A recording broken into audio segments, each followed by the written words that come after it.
Two California fitness executives arrested on suspicion of failing to provide services after accepting payment from consumers.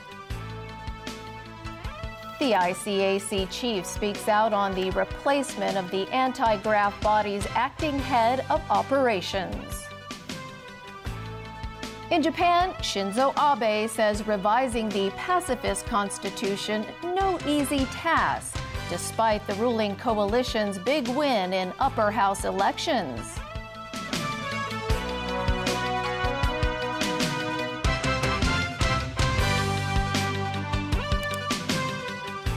Good evening. Customs officers have arrested two California fitness executives on suspicion of failing to provide relevant services after accepting payment from consumers. Evelina Leung tells us more.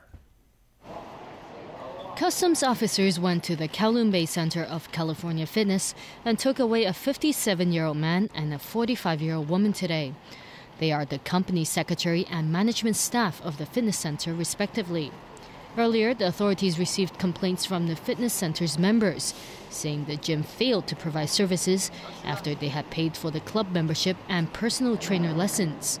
The pair arrested are suspected of failing to provide relevant services after accepting payment from consumers, in contravention of the Trade Descriptions Ordinance. Meanwhile, California Fitness announced today that air conditioning has been suspended at its Kowloon Bay branch. Some of the lessons there have been cancelled. The controversy surrounding the gym chain began late last month after a liquidation petition was filed against the company operating the chain. Shortly afterwards, the Whampoa branch closed down. The landlords of some other branches of the chain also filed high court writs over unpaid rents. The Customs and Excise Department said it received 185 complaints relating to California Fitness suspending its services last week. The Consumer Council, meanwhile, received 128 complaints and more than 300 inquiries, mainly about gym contracts. Evelyn Lang, TVB News. Japanese Prime Minister Shinzo Abe is celebrating a big victory in elections for the upper house of parliament. The Prime Minister now has a mandate to explore the possibility of changing Japan's pacifist constitution, a move which would not be welcomed by China and South Korea. Tony Savine reports. Japanese Prime Minister Shinzo Abe looked a happy man as his ruling Liberal Democratic coalition won a clear victory in yesterday's elections of the upper house of parliament. Abe said the victory showed the Japanese people endorsed his maverick economic policy, so-called Abenomics. Final count showed Abe's coalition had won the two-thirds supermajority needed to try to revise Japan's restraints on the military and change the country's pacifist constitution. Official results show the Liberal Democrats won 56 of the 121 seats. The party's coalition partner, Komito, won 14 seats. The total of 70 seats was far better than the goal of a combined 61 seats set by Abe. That number may grow even if independent candidates join the coalition and if there are defections from the soundly defeated opposition, less common but what analysts are predicting might happen. Abe told reporters today that realizing the revision of the constitution is his duty as president of the Liberal Democratic Party. But he admits it will not be an easy task and hopes debate on the issue will deepen steadily. Abe told a parliamentary session in March that he was hoping to achieve a constitutional revision during his term, which expires in September 2018. But he hasn't said specifically what change he would seek. After the election victory, he seems game to test the waters. Japan's post-war constitution renounces the use of force in international conflicts and limits its military to self-defense only. Abe's government adopted a new interpretation of the war-renouncing Article 9 in 2014, so Japan can take on a bigger military role internationally, and Parliament enacted a set of security laws last year to allow the country to defend the US and other allies in certain circumstances. Some Japanese agree with Abe's views on security because of growing fears about terrorism, North Korea's missile and nuclear weapons ambitions, and China's military assertiveness. But others, both at home and abroad, are wary of Abe's desire to make Japan more assertive on the international front. And that would include neighbours China and South Korea, who have painful memories of Japan's wartime past. Tony Sabine, TVB News. Tensions are spiking ahead of a landmark ruling tomorrow in a case brought by the Philippines against China over territorial claims in the South China Sea. The ruling, which Beijing is vowing to ignore, is seen as a test for international law and world powers. James Aiken reports. After extensive diplomatic negotiations that went nowhere, the Philippines unilaterally brought a case before the Permanent Court of Arbitration at The Hague, seeking to strike down China's expansive territorial claims in the South China Sea. To advance its claims, China has carried out land reclamation projects in the region and built up facilities, including 4 lighthouses. China opposes bringing the disputes to an international arena because it says they involve historic rights of sovereignty, which are outside the legal scope of the tribunal. Instead, Beijing wants one-on-one talks to resolve the disputes. Meanwhile, China's assistant foreign minister said today the issue should not be discussed at a major summit between Asian and European leaders. The Asia-Europe meeting in Mongolia later this week will be the first important diplomatic gathering after Tuesday's ruling.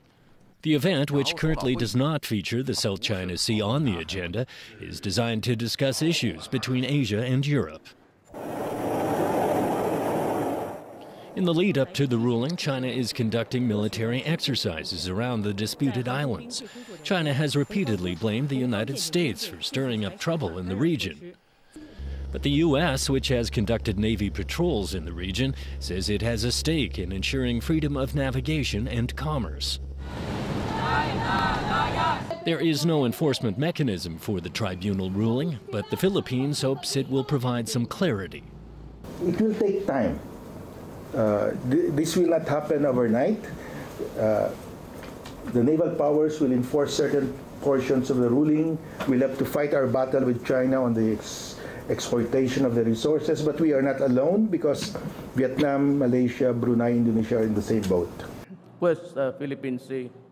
Philippine President Rodrigo Duterte has said he is optimistic the judgment will be in his country's favor, but he also has signaled his willingness to talk to Beijing. James Aiken, TVB News. The son of slain al-Qaeda leader Osama bin Laden has threatened revenge against the United States for assassinating his father. In a 21-minute speech entitled, "We Are All Osama," Hamza bin Laden promised the militant group would continue its fight against the U.S. and its allies. He vows to carry out attacks in America and abroad in response to Muslim lands that did not survive U.S. oppression. Hamza, now in his mid-20s, was at his father's side before the 9/11 attacks. Analysts say he provides a younger voice for the group, whose aging leaders have struggled to inspire militants around the world galvanized by Islamic State. Hundreds of people were arrested over the weekend during violent protests in the United States over the killings of black people by police. This as we learn more about the Dallas police sniper and how he trained himself to kill. Tense moments outside a home in Baton Rouge, Louisiana, where hundreds of protesters were arrested for violence while expressing anger over recent police killings of black men. They were part of a group of hundreds who had earlier blocked an interstate highway until officers in full riot gear pushed them out. During a visit to Spain, President Barack Obama warned protesters that disrespect will get them nowhere fast. Maintaining a truthful and serious and respectful tone is going to help mobilize American society to bring about real change. The head of America's Homeland Security echoed that sentiment and called for calm.